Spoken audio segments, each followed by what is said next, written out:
À vous. Quand vous nous dites qu'on se fait des reproches, c'est dans les périodes de désert dont vous parliez tout à l'heure? Vous cherchez le détail là où il y a la globalité. Vous savez quand est-ce que vous vous faites des reproches. Tous ceux derrière l'écran, tous ceux qui regardent dans les yeux, tous ceux-là savent quand est-ce qu'ils se font des reproches.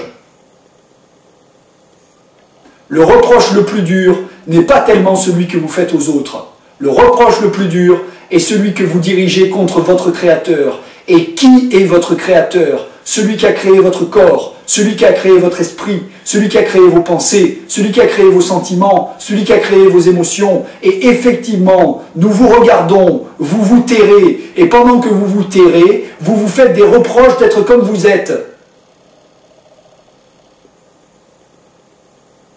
Ce n'est pas vous que vous engueulez quand vous vous engueulez, c'est la création tout entière. Cessez immédiatement. Et alors, vous verrez la lumière. Vous la cherchez et vous continuez à vous engueuler. Vous la cherchez et vous continuez à vous engueuler. Et vous dites, la solution n'est pas là. Et nous vous le disons, selon les traditions, nous vous le disons depuis des siècles. Nous vous le disons, cessez de vous faire des reproches et alors vous verrez la lumière. Et vous continuez à chercher et vous ne la trouvez pas. Parce que pendant que vous cherchez, même quand vous cherchez, vous vous faites des reproches. L'absence de lumière est uniquement la présence de reproches. Nous vous l'avons dit sous bien des formes. Nous l'avons écrit dans les tables de loi. Nous n'avons pas dit « tu ne tues point ». Nous n'avons pas dit « tu ne voles point ». Nous avons dit, comme hypothèse, tu ne tueras point. Tu ne voleras pas ton prochain. Ce futur comprenait que vous y arriveriez.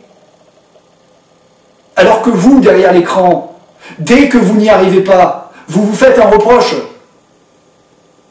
Mais le bébé, lorsqu'il n'arrive pas à marcher, si l'adulte lui fait un reproche, le bébé lui-même, s'en fait-il un? Vous avez l'habitude, derrière l'écran, d'évoquer que l'enfant arrive innocent. Dans ce concept-là, l'enfant innocent peut-il se faire des reproches? Servez-vous de ce modèle, mes frères et sœurs. Servez-vous du modèle que vous appelez l'innocence, même si nous savons au-delà qu'effectivement un bébé est autre. Servez-vous de l'innocence et vous dépasserez la difficulté. Voilà le cours théorique numéro 10.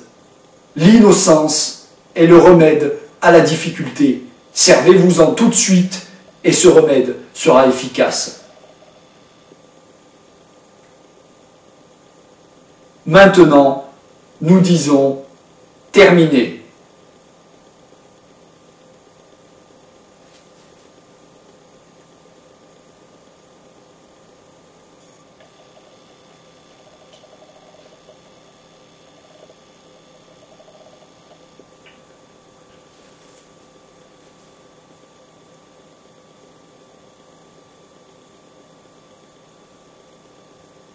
Souriez.